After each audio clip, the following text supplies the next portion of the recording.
আসসালামু আলাইকুম প্রিয় ভাই ও বোনেরা, একটা প্রশ্ন দিয়ে শুরু করি। আজকাল আমাদের সমাজে কেন এত বেশি মনোকষ্ট, কেন এত বেশি অশান্তি, কেন মানুষ ধনী হয়েও ভিতরে ভিতরে পুড়ে যায়? উত্তরটা সহজ, কারণ আমরা সম্পর্কের মূল্য ভুলে গেছি। আত্মীয়তার বন্ধন যা ইসলামে এত পবিত্র, আমরা সেটা আজ নিজের স্বার্থে কেটে ফেলি। অথচ কোরআনে আল্লাহ স্পষ্টভাবে সতর্ক করেছেন, যারা আত্মীয়তার বন্ধন ছিন্ন করে আল্লাহ তাদের প্রতি অভিশাপ দিয়েছেন। আজকের ভিডিওতে আমরা জানব সেই চারজন আত্মীয়ের কথা, যাদের সাথে সম্পর্ক ছিন্ন করলে শুধু পরকালে নয়, দুনিয়াতেই আপনার জীবন ধ্বংস হয়ে যাবে। তাই ভিডিওটি একদম শেষ পর্যন্ত দেখুন, কারণ শেষের দিকের কথাগুলো আপনার চিন্তার ভিতকেই নাড়িয়ে দেবে।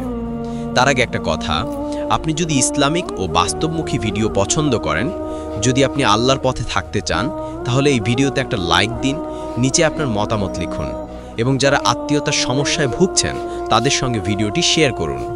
আর যদি এখনও আমাদের চ্যানেল ইসলামিক মাইন্ড পাওয়ার সাবস্ক্রাইব না করে থাকেন, তাহলে সাবস্ক্রাইব করে পাশে থাকা বেল আইকনটি অন করে রাখুন, যেন পরবর্তী ইসলামিক ও মোটিভেশনাল ভিডিওগুলো আপনি সবার আগে দেখতে পান। বন্ধুরা, মনে রাখবেন, আত্মীয়তা কোনো দুনিয়ার সম্পর্ক না, এটা আল্লাহর নির্ধারিত সম্পর্ক। কেউই বন্ধন ছিন্ন করলে সে যেন আল্লাহর দেওয়া এক পরীক্ষার উত্তর ভুল করে ফেলছে। এখন চলুন শুরু করি।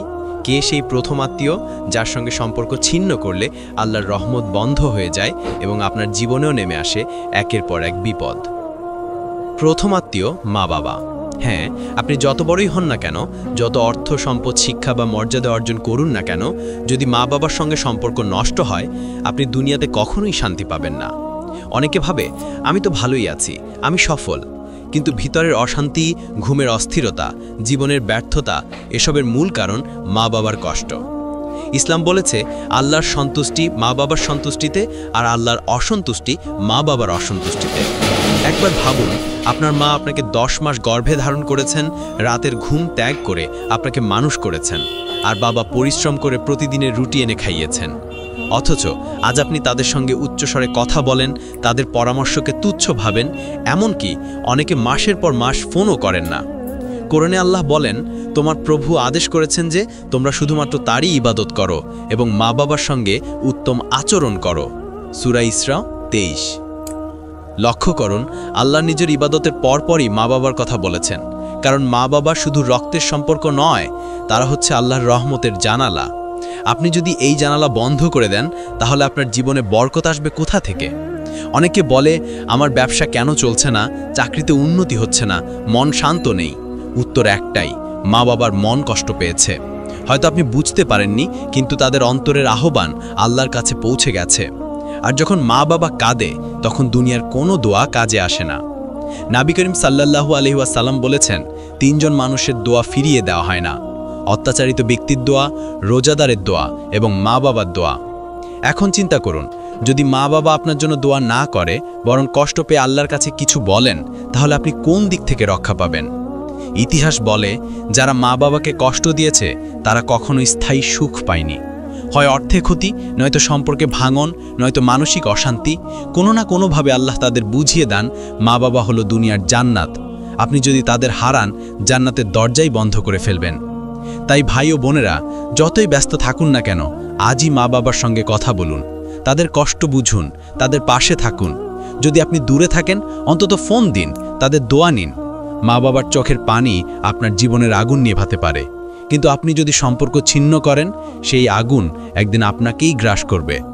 মনে রাখবেন, আল্লাহর রহমত থেমে যায় সেই ঘরে যেখানে মা বাবার কান্না শোনা যায়। তাই যত তাড়াতাড়ি সম্ভব সেই সম্পর্ক পুনর্জীবিত করুন, কারণ মা বাবা শুধু দুনিয়ার ছায়া নয়, তারা আপনার জান্নাতের দরজা। যারা এই কথাগুলো শুনে আজ মা বাবার দিকে ফিরে যাবেন, আল্লাহ তাদের দুনিয়া ও আখিরাতে সফলতা দান করুন। দ্বিতীয় আত্মীয় ভাই বোন। আল্লাহর বান্দা হিসেবে আমাদের সম্পর্কের বন্ধন শুধুমাত্র মা বাবার মধ্যেই সীমাবদ্ধ নয়, ভাই বোনও সেই সম্পর্কের এক অবিচ্ছেদ্য অংশ। কিন্তু দুঃখের বিষয় হলো, আজকাল এই ভাই বোনের সম্পর্কটাই সবচেয়ে বেশি ভেঙে যাচ্ছে। কেউ টাকার জন্য রাগ করে, কেউ উত্তরাধিকার নিয়ে বন্ধ করে, কেউ আবার ঈর্ষা ও অহংকারে সম্পর্ক ছিন্ন করে ফেলে। অথচ এই সম্পর্কের ভেতরেই আল্লাহর রহমতের এক অপূর্ব রহস্য লুকিয়ে আছে। কোরআনে আল্লাহ বলেন, আর তোমরা আল্লাহকে ভয় করো, যার দ্বারা তোমরা একে অপরের কাছে প্রার্থনা করো, এবং আত্মীয়তার সম্পর্ক ভঙ্গ করো না। সূরা আন-নিসা 1। ভাই বোনের সম্পর্ক কেবল রক্তের নয়, এটা আত্মার সম্পর্ক।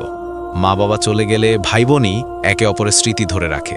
অথচ আজ দেখা যায় সামান্য কথায় ভাই ভাইয়ের মুখ দেখছে না, বোন ভাইয়ের প্রতি অভিমান করে সম্পর্ক ছিন্ন করে ফেলছে। কেউ কারো খবর রাখে না, এমনকি ঈদের দিনেও অনেকে ভাই বোনের ঘরে যায় না।